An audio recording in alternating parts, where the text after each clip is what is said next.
Hi, this is Stefan G4G, or as I'm known on the free internet chess server, Stephanissmart. This is one of my highest rated wins on the chess server, and I just recently found it, and I'll go through the game with you right now. My opponent, by the way, was rated 2029, while I was rated 1470. So I just got a lot of control with my bishops here, and my queen, and he just developed his knight.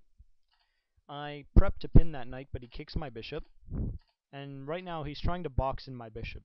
As you can see, I can't move anywhere without being taken, but it can be avoided really easily by like a simple pawn move such as this or the knight. So I just ignore it. And I'm moving on. I take the opportunity to castle, and then he comes and pins my knight. So then he attacks my rook, which I've moved to the e-file for a discovered check on the king, which I'm planning. And so I just kick his bishop, and then I check. So now I've destroyed his castle. He has no chance of castling, and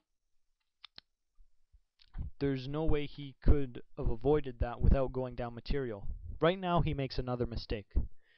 See this knight right now. It's been taken out of play simply to break a pin, and by doing so he's blocked in his queen. So I'm about to take advantage of this, so I just go in and move my queen, putting more pressure on this knight. He tries to trap my bishop, which I avoid easily, and he's breaking his pawn chain over here, so I'm about to just invade this queen side. He made too many mistakes on this queen side. So now, this is probably my most controversial play of the game right now. As you can see, if I take this dark square bishop, he's going to take my knight. But this is exactly what I want him to do. So I actually planned this in my head. I was looking over the game at the time. And now, as you can see, his rook here is useless. He can't use it at all. It's completely out of play whatsoever. So I take his knight, and he's trying to get my king to come out and take his rook, so then he can move his queen and fork my king and my bishop. But he underestimated me. I just come down with the queen, and I'll just go and take this rook. He's down a full rook now, so I just come down, and I'm pretty sure I equalized material by now. So I just take advantage of him and this pinned knight over here. So I'm just putting more and more pressure on this thing.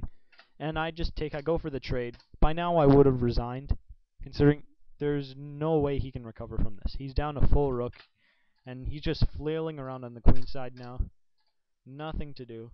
So I just go for the trade. He takes, I take, and I am wiping out his pawns one by one. And I'm just continually pushing him up, exchanging his pawns, and pushing him up into the corner some more. And by now it's just completely game over. I'm just pushing him and pushing him over to the side, and checkmate. And after this game, I played AEG a couple of more times, and it's been pretty even after this. So I have beaten him a couple more times, but this was the video I posted, considering this is actually, I think, the first time I used a sacrifice in the game to gain me more leverage. So this is the actual game where I became a positional player. So hopefully you enjoyed the video, and yeah, feel free to post your comments, and hopefully you'll subscribe to some of my new videos, which I'll be posting after. Hope to see you online on Fix. See you next